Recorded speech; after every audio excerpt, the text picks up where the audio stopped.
Savais-tu que le Dothraki de Game of Thrones, le Chakopsa de Dune et le Nelvayu de Doctor Strange ont été imaginés par les mêmes personnes?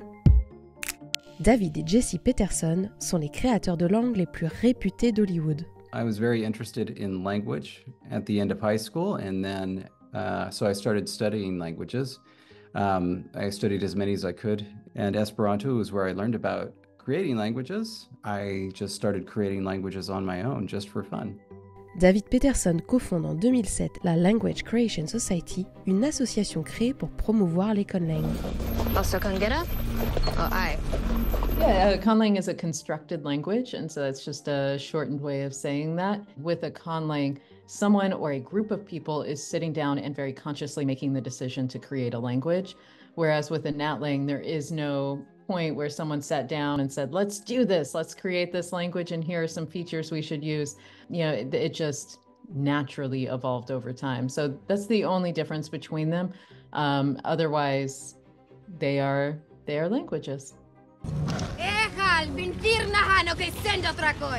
David Peterson remporte un concours lancé par HBO en 2009 et imagine les langues fictives de Game of Thrones comme le Dothraki, le haut-valérien et le bas-valérien. Like at the very start, you have to decide if you're going to create a spoken language or a signed language, or a language that is only written, maybe a language that is expressed through the medium of taste with different foods. And we start with the sound system and kind of get that set, and then move on to the grammar, systematically moving from nouns to verbs to other parts of speech, and then moving on to syntax. And then after that, the lexicon, all of the words of the language, getting the script elements that need to be translated, recording each phrase on MP3 so everybody knows how they're supposed to be pronounced, and then sending all that material back to production. Un travail titanesque qui leur demande plusieurs semaines, voire plusieurs mois de création. Ideally, we would like, 6 months at the minimum to be able to do that full process. But sometimes, well, not sometimes, all the times, we're usually giving far less than that. And so the shortest turnaround we've had to do was about 10 days. And so that was really a chaotic 10 days. Si les conlangues sont aujourd'hui très visibles grâce à la multiplication des plateformes et la popularité de la fantasy et de la science-fiction, elles ne sont pas nouvelles. J.R. Tolkien est l'un des créateurs de langues les plus appréciés grâce à ses nombreux dialectes imaginés pour le Seigneur des Anneaux.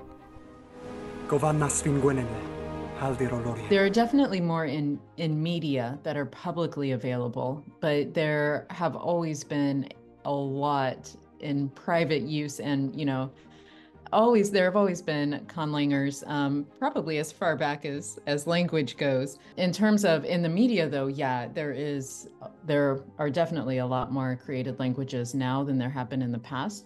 A big part of that is that people know that they are a possibility.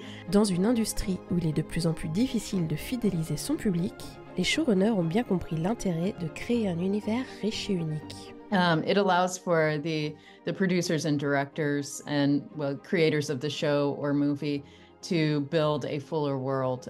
If it has its own language and its own system in place, it makes it more real in some ways.